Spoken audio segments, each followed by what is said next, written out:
WhatsApp guys, तो कैसे आप लोग। उम्मीद करता हूँ अच्छे होंगे। और ये मेरा पार्ट 2 वीडियो है, नाखून क्यों बढ़ते हैं, ये चैप्टर का पार्ट 2 वीडियो है। पर यदि आप पहला वीडियो नहीं देखे हैं तो डिस्क्रिप्शन में लिंक मिलेगा, आप देखें। और यदि आप हमारे चैनल को अभी तक सब्सक्राइब नहीं किए हैं तो कर लें, वीडियो को लाइक करें, क्योंकि इसमें जो है क्रैश कोर्स 2022 का जो स्टार्ट हो चुका है। तो चलिए ये वीडियो के बारे में हम चर्चा करते हैं। ये मेरा पहला क्वेश्चन है। देखिए, पहला क्वेश्चन, नाखून बढ़ना और उन्हें काटना कैसे मनुष्य की सहजात वृत्तियाँ, इसका क्या अभिप्राय है। तो चलिए इसका हम देखते हैं आंसर। तो इसमें कह रहा है, लेखक के अनुसार सहजात वृत्तियाँ अनजान स्मृतियों को ही कहते हैं। अनजान स्मृतियाँ का मतलब होता है कि अनजान, अपने आप हो जाना, अपने आप काम हो जाना, अपने आप वृत्तियाँ हो जाना, अनजान स्मृतियों कहते हैं। हमारे शरीर में कुछ ऐसे गुण पैदा हुए हैं वे वृत्तियाँ अनायास ही हो जाते हैं। वे काम जो हमारे शरीर में जो अनायास काम हो जाता है, अपने आप हो जाते हैं। जैसे देखिए इसका कुछ उदाहरण है, जो पलकों का गिरना, बाल का झड़ना, ये देखिए अपने आप होते हैं, अनायास ही होते हैं। और नाखून का बढ़ना, दोबारा दांत आना, ये अपने आप होते हैं। पलकों का गिरना कि कोई इस पर कंट्रोल, छींक का आना, इस पर कोई कंट्रोल नहीं होता है। जो आप सर्दी होता है तो उसमें छींक जो आता है इसमें कोई कंट्रोल नहीं होता है। ये सब अनायास वृत्तियाँ हैं, अनजान स्मृतियाँ हैं। तो उम्मीद करता हूँ ये आपको समझ आया होगा। नेक्स्ट क्वेश्चन देखते हैं। 8 नंबर का क्वेश्चन है ये, मनुष्य के पूंछ की तरह उसके नाखून भी एक दिन झड़ जाएंगे। प्राणी शास्त्रियों के इस अनुमान से लेखक के मन में कैसी आशा आ सकती है। तो ये देखिए आप, तो ये प्रश्न है आपका। तो इसका आंसर देखते हैं हम लोग। इसमें कह रहा है, प्राणी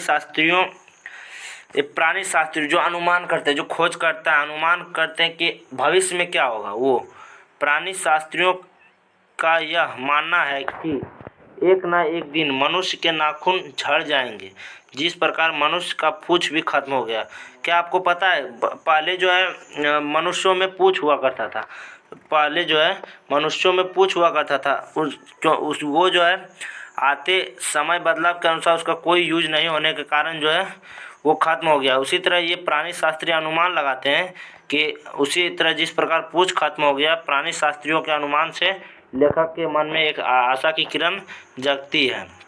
लेखक के जब वो प्राणी शास्त्री अनुमान लगाए तो लेखक द्विवेदी जी के मन में एक आशा किरण जगती है।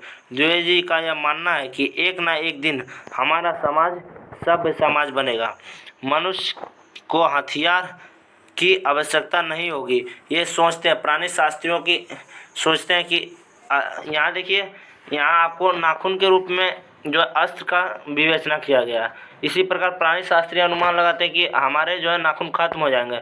इस पर लेखक कहते हैं कि इसका मतलब हमारे अस्त्र भी मनुष्य जो हथियार से दूर चला जाएगा, अस्त्र शस्त्र से मानव बहुत दूर चला जाएगा, नाखून का बढ़ना बंद हो जाएगा। इस पूरी पंक्ति के द्वारा लेखक यह बताना चाहता है, मनुष्य के पशुता लुप्त हो जाएगी और मानवता का विकास होगा। इसमें मेन जो है आपको मनुष्य के सभ्य समाज के निर्माण के बारे में ये टिप्पणी किए हैं लेखक ने। तो उम्मीद करता हूँ ये समझ में आया होगा आपको। नेक्स्ट क्वेश्चन देखते हैं। 9 नंबर का क्वेश्चन है ये, निबंध में लेखक ने किस बूढ़े का जिक्र किया है। लेखक की दृष्टि में बूढ़े के कथनों की सार्थकता क्या है। तो देखिए बूढ़े को किसको कहा गया, तो देखते हैं आंसर में।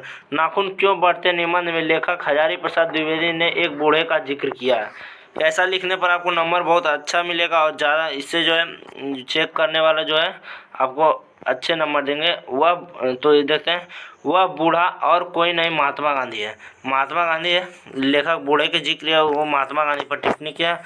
वास्तव में बूढ़े ने लाख टके की बात कही है, मतलब अच्छी बात कही है। लाख टके की बात कहना मतलब अच्छी बात कही है। उस बूढ़े ने कहे थे कि सुख कैसे मिलेगा, सुख कैसे मिलेगा। उन्होंने कहा था, बाहर नहीं भीतर की ओर देखो, मतलब बात दूसरे को नहीं अपने को देखो, हिंसा से दूर रहो। देखो, हिंसा को मन से दूर करो, मिथ्या को हटाओ, क्रोध और द्वेष को दूर करो, दूसरों के लिए कष्ट सहो, आराम की बात मत सोचो, प्रेम की बात सोचो। वास्तव में प्रेम ये बड़ी चीज़ है।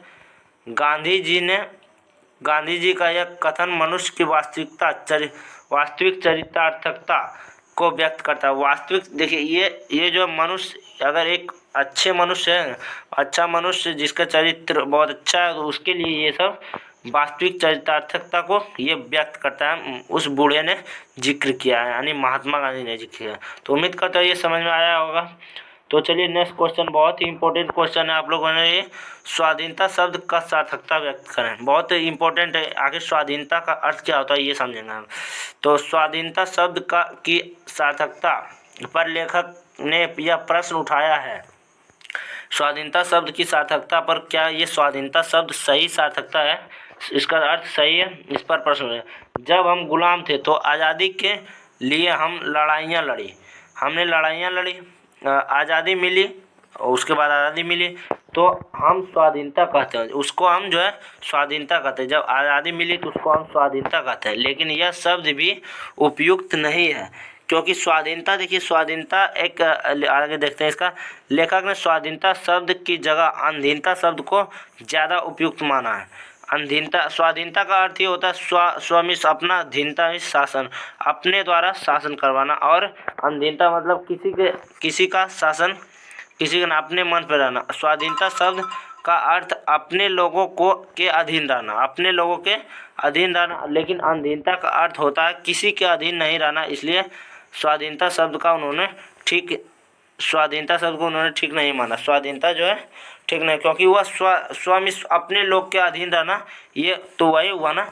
देखिए अभी सरकार उस तरह शासन चल रहा है। तो उम्मीद करता हूँ ये आपको समझ आ गया। स्वाधीनता शब्द की इसमें सार्थकता व्यक्त करना है बस, और कुछ नहीं। स्वाधीनता का मतलब होता है खुद अपने लोगों के अधीन रहना, और अधीनता का अर्थ होता है किसी का अधीन रहना। तो उम्मीद करता हूँ ये आपको समझ आया होगा। तो नेक्स्ट क्वेश्चन है, लेखक ने किस प्रसंग में कहा है कि बनरियाँ मनुष्य की आदर्श नहीं बन सकती। तो चलिए इसका देखते हैं, शायद ये लास्ट क्वेश्चन होगा। तो इसमें लेखक ने यह बताया कि बनरिया अपने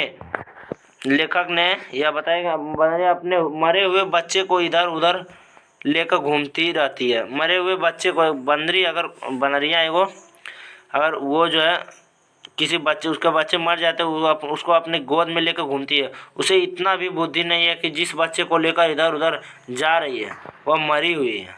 उसको ये भी नहीं पता होता है कि हम जिस बच्चे को गोद में लिए हैं वो मरी हुई है। लेकिन मनुष्य तो विवेकशील है, ज्ञानी है। लेखक कहते हैं मनुष्य तो विवेकशील है, ज्ञानी है, इसके पास अपनी सोच है, तो भला बनरिया हमारे आदर्श कैसे हो सकता है। देखिए कोई अगर मनुष्य को मरता है तो पहचान लेता है, लेकिन बनरिया अपने खुद के बच्चों को नहीं पहचानती, तो कैसे बनरिया हमारा आदर्श बन सकती है, ये लेखक कहते हैं। तो उम्मीद करता हूँ ये आपको समझ में आया होगा। तो और ये शायद लास्ट क्वेश्चन है, ठीक है। तो आप लोग यदि आप अंत तक वीडियो देखें तो थैंक यू, और यदि वीडियो को कैसा लगा ये कमेंट करें। Thanks for watching.